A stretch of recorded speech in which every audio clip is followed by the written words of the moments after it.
Here's some big news to go over today as NHL insider Elliot Freeman has dropped a huge report surrounding the Toronto Maple Leafs that not only changes the outlook of the next couple weeks, but provides some very critical information surrounding the future of a couple of Leafs. So to break that down as well as discuss another report from Chris Johnson that also reveals some critical information. But before we get into it all, if you're part of the percentage who aren't subscribed to the channel, folks, make sure to hit that subscribe button. About 70% of you who are watching right now aren't subscribed. It would mean the world to Darius and myself if you could hit that subscribe button. Darius, a lot to go over today. Obviously, the Leafs are in an interesting spot. I say that often because they are still like another move is going to happen. We're having reports from Elliot Freeman, from Chris Johnson, and of course, a lot of stuff has started to emerge surrounding this Toronto Maple Leafs team, particularly regarding two key players, really three, but two especially. And let's dive into this new report here. And obviously, we're going to dive into what some trades could look like a little bit later. But they acquired Dakota Joshua, they got Michelli, they got some guys here, and now a recent report from Elliot Freeman has dropped saying, I definitely think the Leafs have work to do here. I don't know what their timeline is, but nobody expects them not to do things before puck drops. That's for sure. So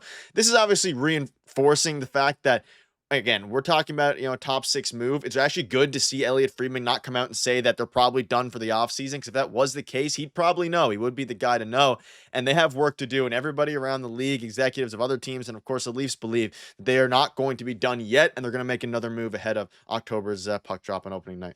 Yeah, absolutely. I would have been more concerned if this tweet and if he went out, Elliot Friedman, this is on his podcast, 32 Thoughts, and said the Leafs are done. I would have been concerned then. This is a little obvious, but when you think about it, I think things are about to get very interesting because we don't know exactly what's going to happen with Nick Robertson. And I think that, when you're looking at it on paper, I think Calle Jarnkrok and David Kampf are obviously, we've been talking about it for weeks at this point, the two easiest candidates to trade in terms of freeing up salary cap space, right? You'd free up almost $5 million, $4.5 million.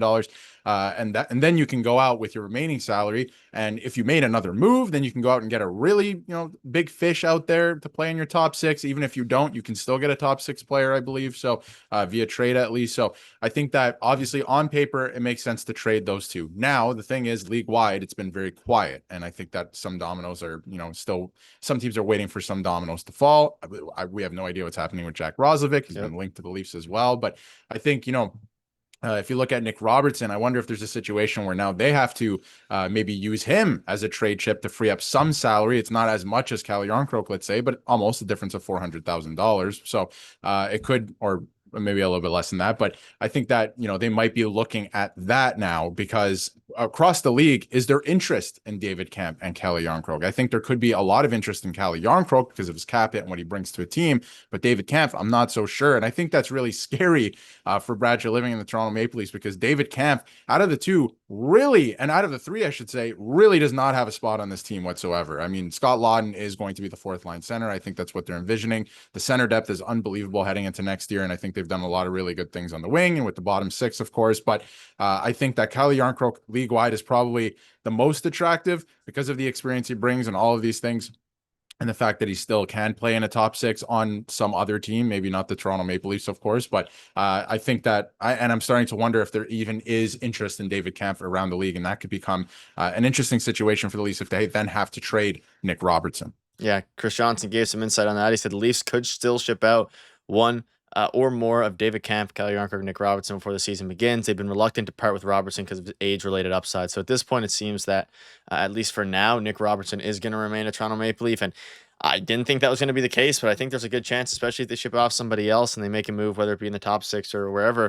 It seems that Nick Robertson is probably going to remain a Leaf. Now, another report from Anthony DeMarco, a lot of reports came out. He said that Calle Jarnkrok and David Kampf are the top candidates on paper to be cleared out, and there doesn't seem to have been any talks recently to move either player. So things are moving slowly, but what we can take for sure is that from all these three insiders, they are going to move off of one of them. Now, you mentioned, obviously, the fact that you look at it now, you have Scott Laughton down there playing fourth line center.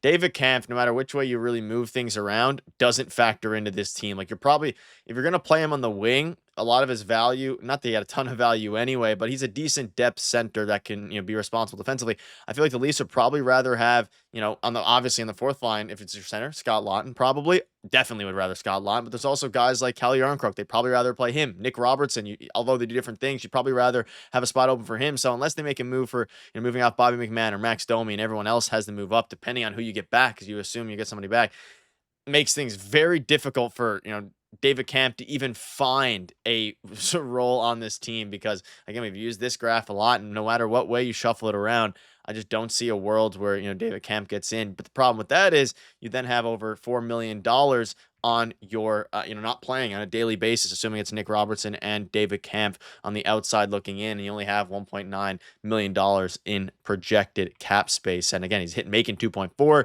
have guys like Max Domi, of course, when you're playing every day, making 3.7, but it's an expensive cap hit for someone who, he'll probably play some games, but not a ton. We saw it last year in the playoffs, was pretty unplayable. He only played one game against the Panthers and did really bad. Yeah, he didn't play at all, right? Like you bring up the point of David Kemp, does he have a spot going into next season? He didn't even have a spot, and I know he was injured, but he didn't even have a spot last season. He played one playoff game, and it was a horrific game, right? So it was game 5 against the Panthers. So he just doesn't have a spot on this team. But I think it's interesting you bring up Max Domi as well. When you look around the team and the roster right now, they have to free up salary cap space. And obviously, if we were to make a list, it's probably David Kemp, Calle Yarncroke, then Nick Robertson.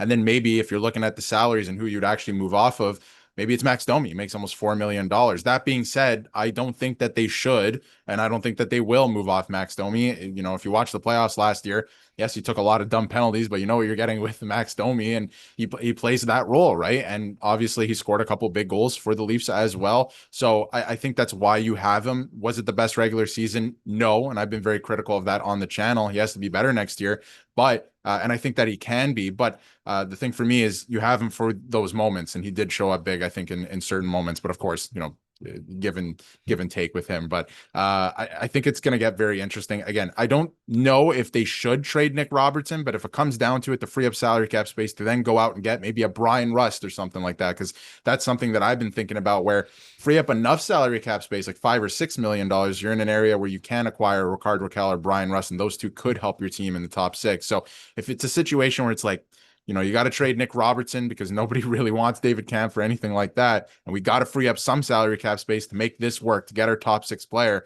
then yes, you do that. But in terms of ranking, I would try and stay away from trading Nick Robertson as much as possible, but we'll see what they end up doing. Obviously, I think things are going to pick up this month, which is pretty ironic because usually it's the opposite, and July isn't as quiet as it usually isn't as quiet as it was this year, but it's going to get interesting. I think Brett Treliving wants to make a move before the season starts, and probably before preseason starts, because you want to get everyone kind of acclimated, and you don't want to ship out guys that just went through all the preseason and training camp, right before the regular season starts. You want somebody in there, if you're going to get a top 6 forward, to kind of get acclimated to the system and everything through that, through training camp, and obviously preseason as well. Yeah, and Elliot Freeman kind of describes the slow market a little bit, but basically saying that regarding the offseason extensions, which also you can kind of translate some of the same logic to trades. I just think we're going to be going through this whole contract reset. I think they're still figuring it out. I think that's why I've seen some of the biggest deals not yet signed. And also, of course, once the market starts flowing, it's going to flow fast. But something else to note here, it's very interesting by Wilson Relander.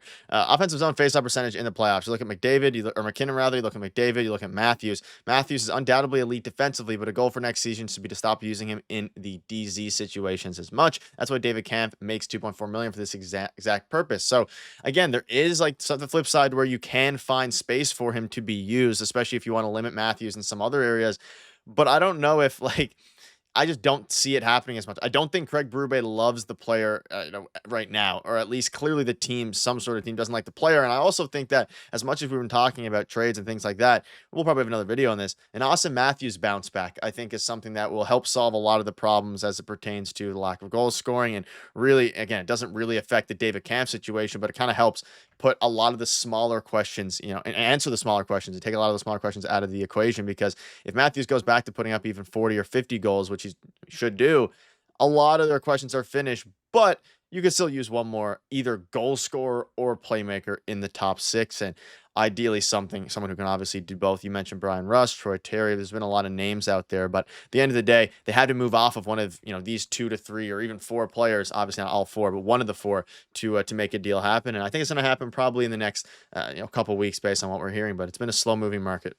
It has been, but I think that it is about to pick up this month around the league, and certainly with the Toronto Maple Leafs. And if you look at the lineup, goaltending solidified. Yes, there's obviously that cloud hanging over everyone's head with Anthony Stolarz. Do you re-sign him? When do you re-sign him? But goaltending solidified, at least for next year. The defense is solidified, and I think that they have some good pieces with the Marlies as well if there is injuries. And then the forward group. If they do trade Calle Yarncroke, David Camp, they go out and get a top 6 forward. I think this is a better team than last year. I think it's a better constructed team. I think you have more goal scoring throughout the whole lineup, and guys who are, don't shy away from the physical side of the game either, and actually encourage it and embrace it. And I think that's a recipe for success, especially with the way the game is going right now. Like, look at the last couple Stanley Cup champions. You have to be killers to go out there and win the Stanley Cup. So I think they built a team like that. They need one more piece, and I think if Matthews bounces back like most people are expecting to, and Nylander continues to do what he's doing the last couple of years, I think this team's going to be fine. Yeah, let us know below what your thoughts are on this. More videos coming, so make sure to hit the subscribe button. See you guys later.